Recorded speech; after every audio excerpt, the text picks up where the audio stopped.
On va se lancer direct avec une série de 3 questions, même de 4 questions, sur l'infection, les infections en hématologie. Donc, si vous avez un patient d'hématologie, quand est-ce que vous mettez une prophylaxie par Bactrim?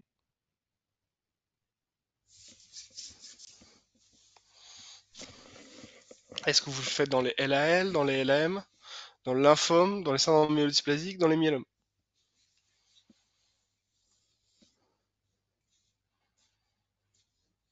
Vous allez voir, on va enchaîner un petit peu sur le WooClap, sur 4 questions, puis après on corrigera. Ça, c'est une notion importante parce que c'est souvent posé.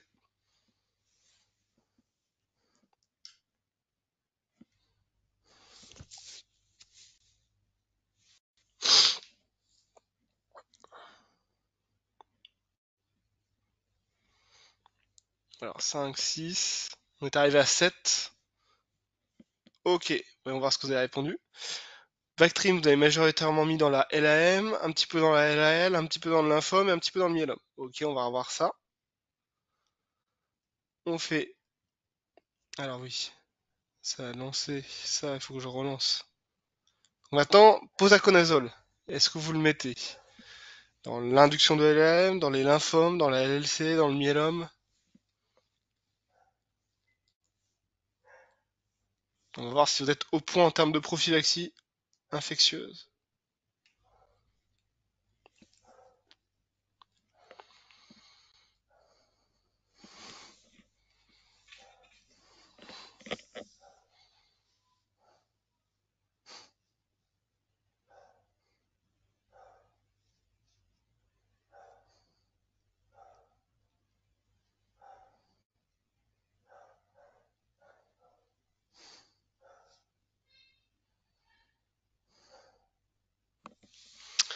Alors, voyons voir ce que vous avez répondu. Induction de LA. Moi, ça me va bien. On va reparler de ça après. Il en reste encore. Ah oui, pardon. À chaque fois, ça lance.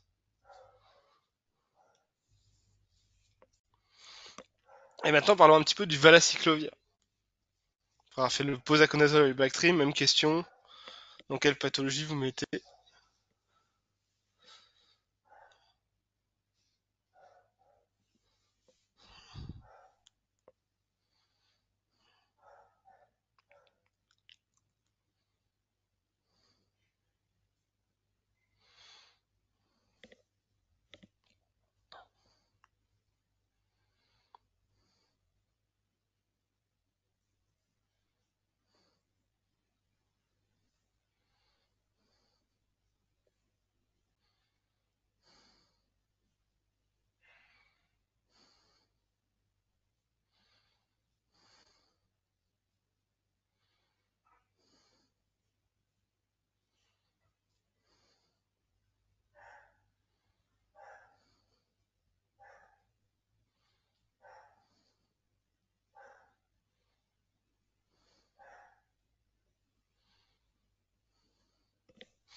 Alors, voyons voir ce que vous avez répondu. Il en reste une après.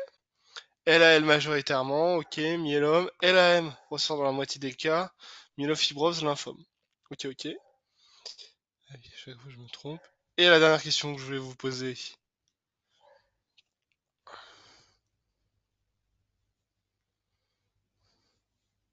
Sur les indications des immunoglobulines polyvalentes. Il y a un autre traitement qu'on propose pour pallier au déficit immunitaire présence chez nos patients. Quand est-ce que vous commencez une supplémentation?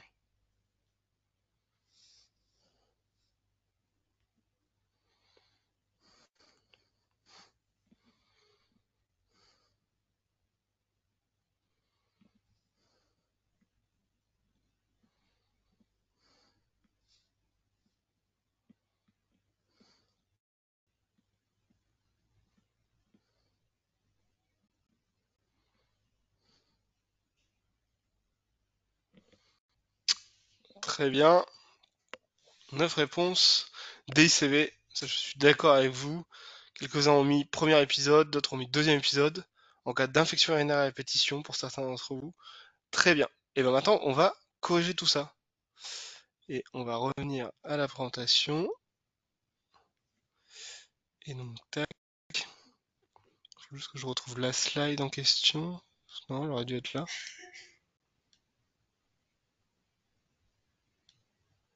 Elle a sauté. Ah voilà, c'est celle-là que je voulais vous montrer. Donc, reparlons un petit peu de prophylaxie anti-infectieuse en hématologie. Cela dépend en fait de deux facteurs. Le principal, c'est la catégorie de votre hémopathie. Donc, pour bien comprendre la caractérisation des hémopathies, donc on repart de la base, vous avez à gauche la cellule souche qui va se différencier en progéniteur. Vous avez le progéniteur myéloïde dans le carré vert qui va donner les globules rouges, les plaquettes et les polynucléaires neutrophiles. Il peut être la cible de 3 maladies que vous devez connaître à l'EDN. Les leucémies aiguës myéloïdes, d'où le nom, les syndromes myéloprolifératifs et les syndromes myélodysplasiques. À chaque fois, il y a myélo en fait pour myéloïde. Ces trois pathologies vont avoir le même type de risque infectieux qui est lié à la perte des neutrophiles et donc de risque de neutropénie fébrile. Je pourrais vous faire, si ça vous intéresse, un petit aparté à la fin de la conf là-dessus, sur la neutropénie fébrile. Donc ça c'est le premier point.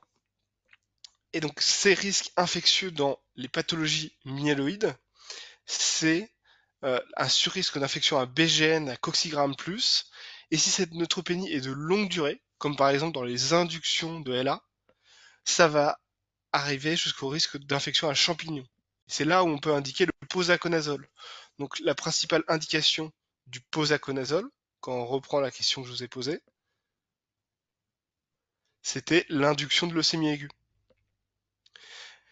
Le lymphome, la LLC, le myélome, c'est des pathologies lymphoïdes, on va en reparler juste après. Et le syndrome myélopréfératif, souvent ça donne des neutropénies de courte durée. Il n'y a pas besoin de mettre de prophylaxie par posaconazole. Ok. De l'autre côté, vous avez les progéniteurs lymphoïdes, donc dans le carré doré, qui va donner les lymphocytes B et les lymphocytes T. Et là, il y a 4 maladies que vous devez connaître. Il y a la leucémie aiguë lymphoblastique, qui est une pathologie du progéniteur lymphoïde. Lymphoblastique, c'est pour lymphoïde. Et après, vous avez le lymphome, qui peut être une pathologie du lymphocyte B ou T. La LLC, qui est une pathologie du lymphocyte B. Et attention, le myélome. C'est un faux ami, on pourrait se dire myélome, myéloïde. Mais non, le myélome, c'est une pathologie du lymphocyte B mémoire. C'est pour ça qu'on l'appelle comme ça. Et donc, c'est un plasmocyte, c'est un lymphocyte B. Et donc, toutes ces pathologies sont des pathologies lymphoïdes. LAL, LLC, myélome, lymphome. Et ils vont avoir le même type de risque infectieux.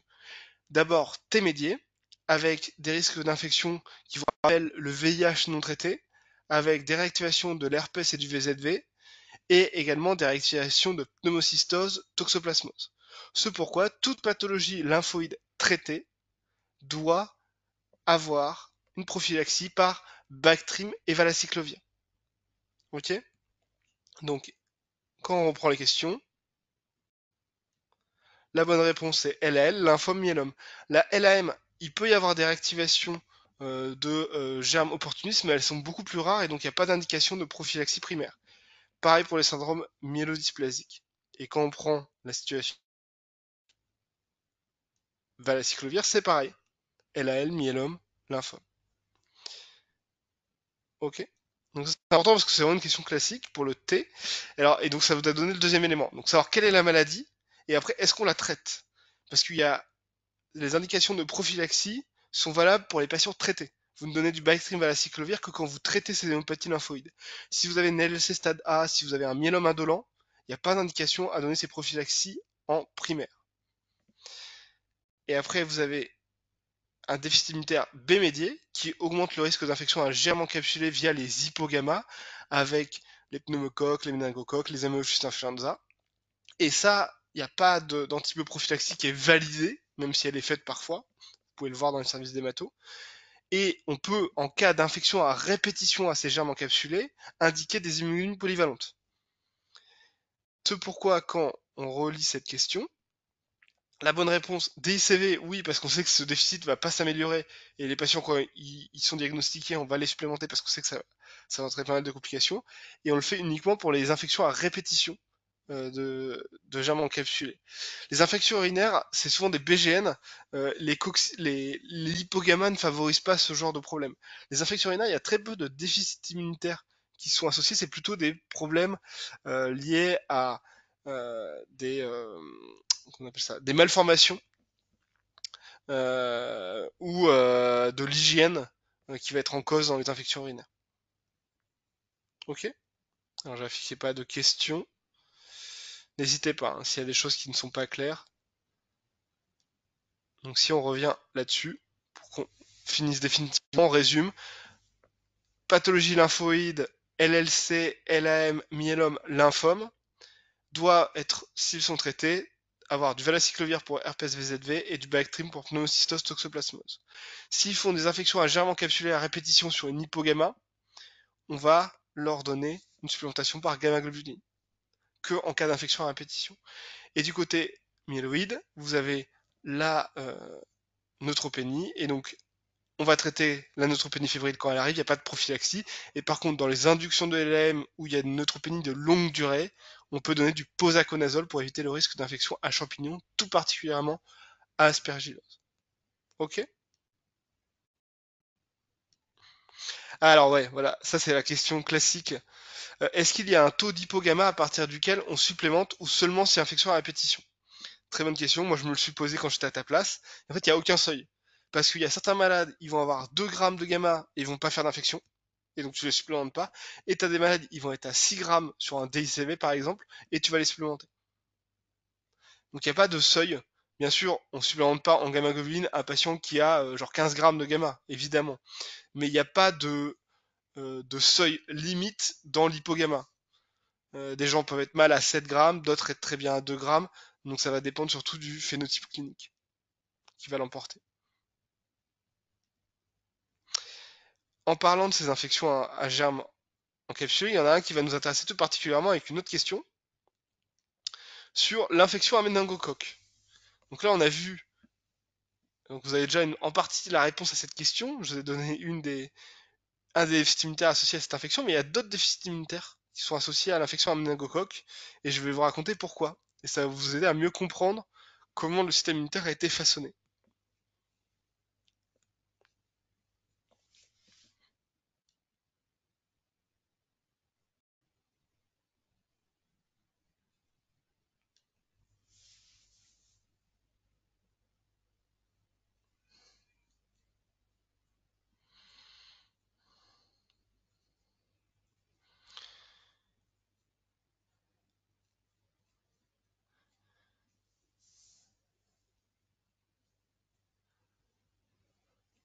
Alors, très bien, une dizaine de réponses. Hypogamma, bon, voilà, faut avoir suivi un petit peu la conférence, parce que on vient juste de le dire. Le déficit en complément, je suis d'accord avec vous. La lymphopénie B, bah, on réfléchit, c'est les lymphocytes B qui produisent les gamma-globulines, donc si vous n'avez pas de lymphocytes B, vous n'avez pas de gamma-globulines. Donc ça, c'est associé.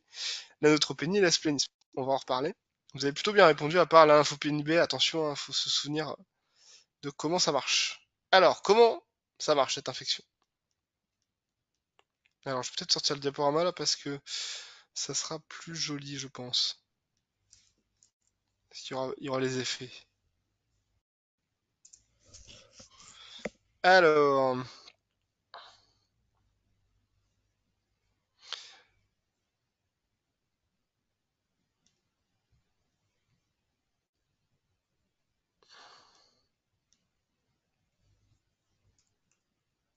donc, parlons un petit peu de cette infection au méningocoque, en reparlant un petit peu de comment ça arrive, cette infection, pourquoi c'est grave, et en faisant une petite histoire sur le prisme de la théorie de l'évolution. Vous allez voir, on va apprendre des choses aujourd'hui. Donc le méningocoque, vous ne le savez peut-être pas, mais c'est notre ennemi juré depuis la nuit des temps. C'est une bactérie qui est extrêmement grave en pathologie humaine parce qu'elle provoque deux manifestations gravissimes, qui sont d'un côté le purpura fulminans, qui avant la découverte des antibiotiques était à l'origine d'un décès quasi systématique, souvent chez les enfants, et deux, si elle ne passe pas dans le sang, comme c'est le cas ici sur l'image qui ne fait pas une bactériémie, vu qu'elle colonise le rhinopharynx et que juste au-dessus vous avez le cerveau, elle peut franchir la barrière hématoméningée et donner une méningite. euh, assez, assez facilement, entre guillemets, ce qui peut être à l'origine de décès, et si les gens s'en sortaient avant les antibiotiques, surdité, aveugle ou troubles intellectuels et du comportement pour le reste de leur vie. Tout ça faisait qu'ils avaient beaucoup plus de mal à se reproduire. Donc le système immunitaire, au cours de l'évolution humaine, s'est façonné pour lutter contre le méningocoque, éviter ses formes graves, trouver des moyens pour empêcher cette infection d'avoir lieu. La première chose, le premier système qui a été créé, c'est le complément. En fait, le complément a été vraiment créé pour détruire, dès qu'on détecte le méningocoque dans le sang, en quelques millisecondes, cette bactérie, en créant le complexe d'attaque membranaire qui va être activé par la présence de certains sucres sur la paroi des bactéries. Et ce complexe va faire des trous dans la cellule et dégommer la bactérie en quelques secondes. Ça évite le purpurafilance et également la contamination et le risque de méningite. Qu'est-ce qu'a fait? Faut pas oublier que le méningocoque, il est aussi soumis à l'évolution. Et bien, pour se protéger de ça et continuer à proliférer et à infecter des gens, il s'est mis une capsule. Ce même phénomène a été également apparu pour le pneumocoque et le Haemophilus influenza. Et cette capsule, elle protège le méningocoque de l'action du complément. Elle va empêcher le complément de reconnaître ses sucres. Donc, qu'est-ce qu'on a fait? On a apprivoisé un autre type de cellules immunes pour manger cette capsule. On a envoyé les macrophages et les polynucléaires.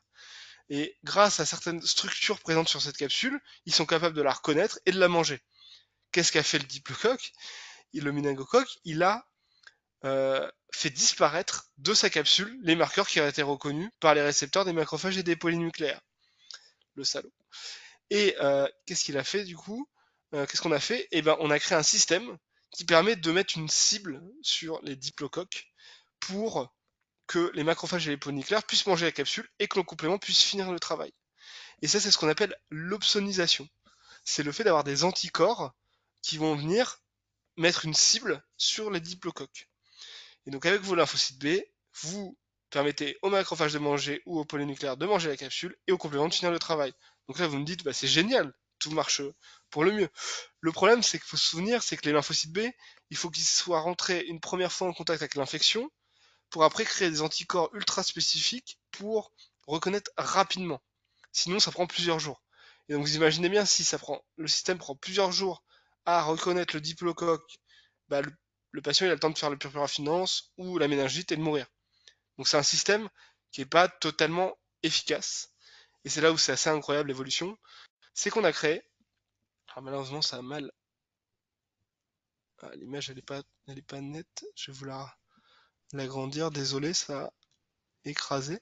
C'est qu'en fait, dans votre rate, vous avez dès la naissance des lymphocytes B, qu'on appelle les lymphocytes B de la zone marginale, qui vont produire directement des IgM extrêmement spécifiques contre la capsule de ces bactéries. Et donc grâce à ça, vous allez, dès la première rencontre avec le méningocoque, avoir un système qui va réussir à le détruire. Et l'énorme avantage des systèmes adaptatifs que sont les lymphocytes B, c'est que vu qu'il y a des réarrangements tout le temps des BCR, vous avez un système qui peut s'adapter aux modifications que va faire la capsule. Et donc ce système-là n'a pas pu être battu par le méningocoque. Et là, grâce aux apports des antibiotiques et des apports maintenant de la vaccination, on va bientôt gagner cette guerre ancestrale contre le méningocoque. Mais vous voyez tout, en prenant un exemple d'une infection, on a pu montrer comment était façonné le système immunitaire, et ça vous explique pourquoi les déficits immunitaires provoquent ce genre de problème. Et donc si on revient à la question, comme vous avez plutôt bien répondu dans l'ensemble, bah, s'il y a des lymphopénies B, des hypogamma, vous avez des risques d'infection à germe encapsulés. Alors quand on regarde, c'est plutôt pneumocoque et hémophilus influenza, moins méningocoque, grâce à ces fameux IgM dans la rate qui protègent contre le méningocoque.